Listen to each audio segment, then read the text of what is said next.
spy, of course, no spy will admit they are a spy. Definitely they will deny until the end. But this is the first time that I've seen concrete information, if I may say that, from a international news agency linking her to the Chinese government and linking her being a spy.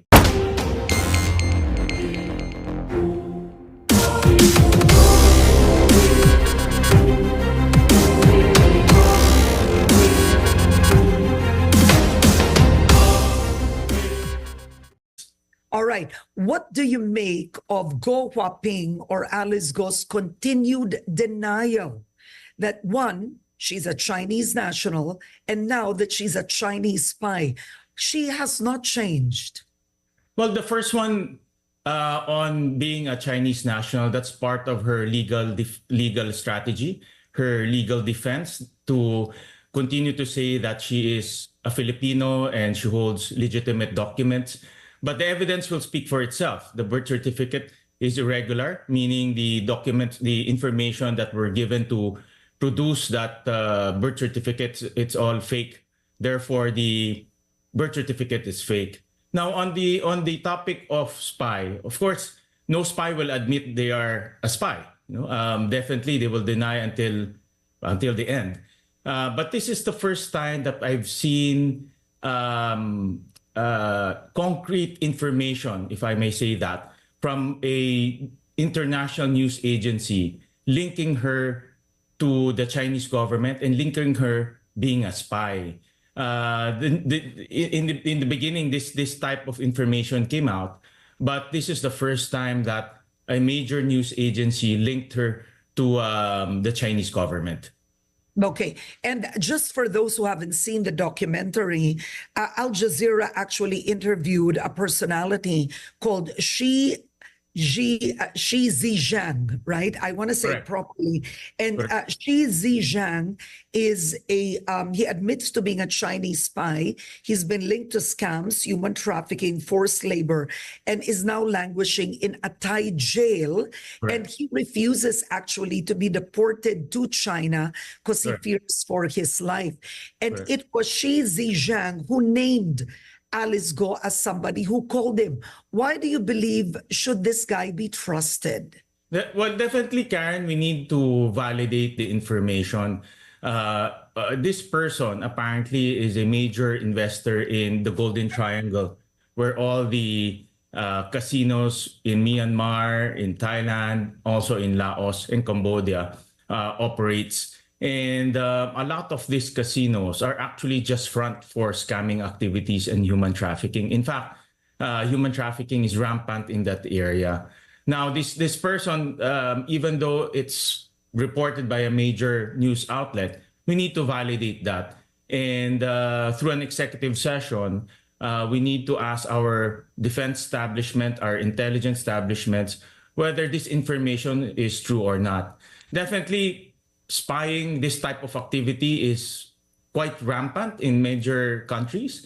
And I wouldn't be surprised if this is happening here in our country. But we need to make sure that we curtail their activities, because this is the first time, if this information is true, this is the first time that a person, a spy, managed to win an election, managed to be voted legitimately, and nobody knows how far she can go after being a mayor. Okay. And Shi Zhejiang actually sent a message on the documentary to Go Huaping or Alice Go. And he quotes, "China cannot be trusted. We both dedicated our lives to China's Ministry to State Security." Again, Karen, I don't think spies will admit they're spies. I think they will probably deny that until the very end. In the case of Shi Zhejiang,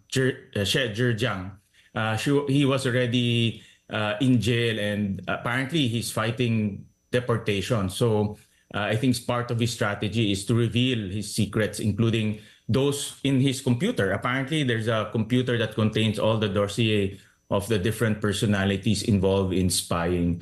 So this needs to be validated, and at the same time, we need to also engage our intelligence establishment, our defense establishment, to see how we can curtail this type of activities in our country. And are there more spies in our country? Are there more people like this penetrating our political system and slowly climbing up the ladder? Oo. Kasi balikan lang po natin, actually it was the Senate, it was in the Senate that it was exposed that she was from Fujian province in China, right? Yes. It was mentioned in the Senate, but Correct. it's the first time that it in the dossier that it revealed she was born in Fujian, and they actually went to the residents of the neighboring towns, Correct. you know, the Al Jazeera reporters, and showed photos of Go Waping, and they recognized her. So actually, that was the first time that you're right. There's some solid evidence that validates what was exposed in the Senate much earlier. And they even said she was born there, but left in 2002. Correct, correct. Well, if you look at she actually left earlier because based on the records that we gathered, she studied here in the Philippines in year 2000. So she went to grade 1, grade 2, and grade 3 here in the Philippines starting year 2000. So more or less the time frame is the same, 2002, 2000. But it's important now that we look at this from a broader perspective.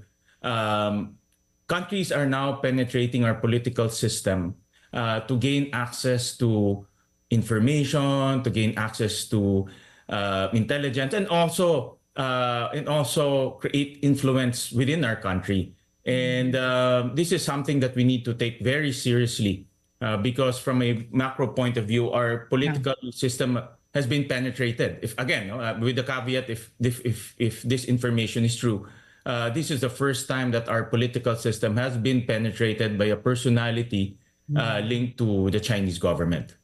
So running for elections is one thing, but let's talk about the issue of migration. I mean, when does one become a Chinese spy? Because if she left Fujian province at an earlier age, she studied in the Philippines, one would say that would be the story of many. Not just Filipino Chinese right now in the country, but all over the world, even Filipinos who migrate to other countries. If it is true that she worked for China's Ministry to State Security, what would this be? Ito ba yung tinatawag, Senator, na bata pa lang, pinoprogram na, or ang intensyon talaga ay lumipat lang ng bansa pagkatapos maghahanap sila when they're in the country? How does that work? It can be both, Karen. It can be from an early stage that she has been groomed and trained, and also at the same time she has been probably when they saw her, and she's quite talented. She can speak different languages fluently. She's quite charismatic. If you've seen her TikTok videos talking to her constituents, she's very charismatic. For a person who entered politics for the first time, she's quite eloquent in that respect. So there's also a possibility that someone reached out to her and someone engaged her. And, at some point, right? At some point, correct, because she's a very talented person, and she has that ability to penetrate our political system as well. No? So it can be both. But the point of the matter here is this has to be taken very seriously and analyzed by government. Again, there's a breach in our political system now. A personality has managed to win an election and probably has aspirations to go up and join the other branches of government. But now, Xi Zhejiang mentioned the Chinese Ministry to State Security. They refused to reply, did not give an interview to Al Jazeera. But clearly they now will not admit that those two are Chinese spies. Obviously, as you said, you never admit to these things. What happens now? How do we move forward as a country with Alice Go denying that she is one? How do you prove it? Well, this is where intelligence, the intelligence network will come in of the government. And I'm very sure, without telling the names, but I'm talked to some intelligence experts, and they know that these things are happening. They know that spies are being deployed by different countries. In fact, if you've been monitoring in other jurisdiction in other countries, they have spies also spying even allies. Yeah. So in this particular case, because of our geopolitical issues, they know that these things are happening. But we need to engage our intelligence community and intelligence establishments to know the gravity of this issue. And if there is a breach in national security, at the end, we have to make sure that national security is still intact and we can ward off this type of penetration from different states. Oh, now the Senate hearing and actually even the House is in aid of legislation. But knowing what you know now, what kind of law can be crafted from what you've seen and what was revealed with Alice Go? I think my first instinct here is to look at the budget of our intelligence establishments and make sure that they are well funded. They have the technology to detect this type of penetration. We need to make sure that the intelligence establishments are also supported with whatever they need to in order to capacitate themselves. This is a wake-up call for us. Whether, again, the caveat here, whether that information is true or not, this is a wake-up call for all of us, especially for government, to make sure that we are capacitated in detecting this type of breach in our political system. So that's one, intelligence. But what made it easier also for Alice Go is the fact that when she filed her certificate of candidacy to run for mayor in a very small town, as you've said before, the COMELEC's job is quite ministerial. They don't really investigate. Pilipino ka ba talaga? Or fake ba itong birth certificate? They just accept. What can be done to actually make it, to make the process, the word isn't harder, but to have measures in the process to ensure that the ones running, for example, dapat Filipino citizen ka. Dapat hindi ka convicted, di ba, of any crime, Senator. Correct. Tama, Correct. right? Tama. I mean, pero pwede kang nakasuhan, tama ito, pero hindi convicted. Correct. Yun. It has to attain finality. So paano yun? Who's supposed to do that job? Well, Karen, we have to go back to the most basic document that created all of this controversy, and this is the birth certificate. During the last hearing in the Senate, we also found out that Tony Yang, the brother of Michael Yang, also has a birth certificate. And if my memory serves me right, he got it when he was 34 years old already. So obviously, it's also spurious, and we need to go back to that original sin, if so to speak, and fix that process altogether, and also make it faster in terms of revoking spurious fake birth certificate. For example, right now, to cancel the birth certificate of Alice Go. It takes a while because you have to file it in court, you have to file the documents, and of course the lawyers of the other side. Ay, kay Tony Yang? No, this is for... pero kay Tony Yang, ganun din. Ganun rin. Oo. And we have to remember, in one small municipality in Davao del Sur, they issued 1,500 late birth certificates, of which I think 50 plus already has been detected that are fake. So in other words, this document is being abused and being used by criminal elements to navigate themselves, to enable them to move around our country freely. So ang tanong ko ito, what has been determined? Is the birth certificate fake? Or is the birth certificate really issued by the Philippine Statistic, the NSA? Ano ba nag-i-issue ng birth certificate? NSA, PSA. no? Or, PSA. PSA. Was Go Huaping's birth certificate really issued by the PSA and it starts from corruption within? Or yung papel mismo fake? No. In this particular case, Go Huaping, Tony Yang, and the 1,500 birth certificates, they're all real birth certificates with fake information. And at the very start of this is corruption, because they cannot they cannot give fake information and receive a legitimate birth certificate. There must be some collusion that happened in that local government. In our system, it's a local government that generates the birth certificate. It starts with the local government, and PSA is the repository of all of those birth certificates. But if you connive with, let's say, the local civil registrar and the people there and give fake information, you can get legitimate birth certificates with fake information, and it will make you Filipino instantly.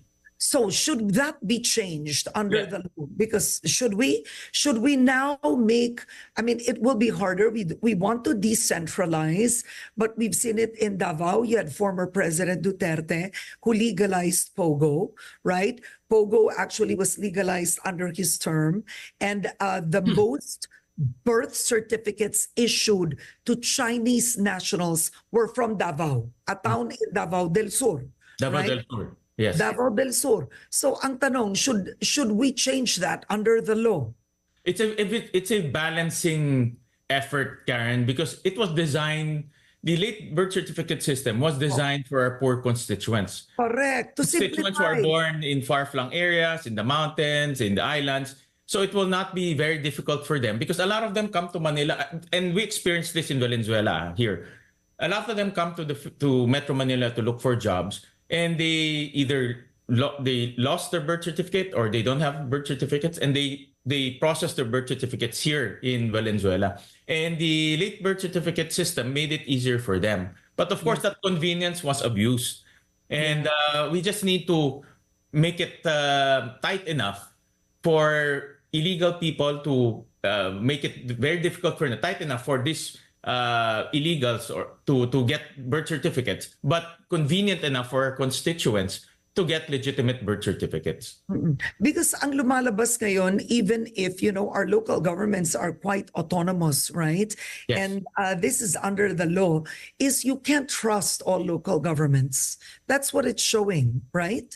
Well, because the local civil register, even though it's under the mayor, it has certain autonomy. In fact, when I was a mayor, I hardly speak to our local civil registrar, because it's ministerial in nature. When somebody goes there to register the death of a person, the marriage of a person, as long as you give information, they'll give you the certificate. But that because that autonomy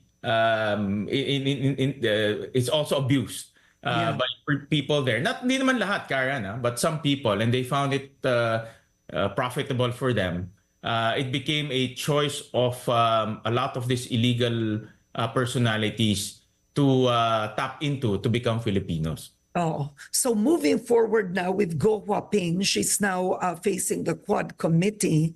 Are you still going to call her to a Senate hearing? We're supposed to be ending our hearing with the Tarlac Pogo Hub and move into the Pampanga Pogo Hub, the Porac Pogo Hub. But with this latest information, we might drill down on that, and we might call the intelligence establishment, the defense establishment, to give us some clarification. For me, this is a cause of concern that someone who is allegedly a spy, allegedly has links to a foreign government, has managed to win an election, to become a mayor, and who knows, he can be a congressman and a senator later on with money and with a lot of charisma. That is something that we need to recognize and make sure that it won't happen again. Okay. Now, Senator J.B. Ejercito is saying that Go Huaping can be a state witness if she tells all in another executive session. Now, first, considering what this woman has done, should we even entertain her being a state witness? Well, Karen, we had an executive session with her, and I'm barred from telling the details, but I'll tell you my opinion. Precisely what you said, the first instinct that came to my mind, this is a pathological liar. She can lie to her constituents.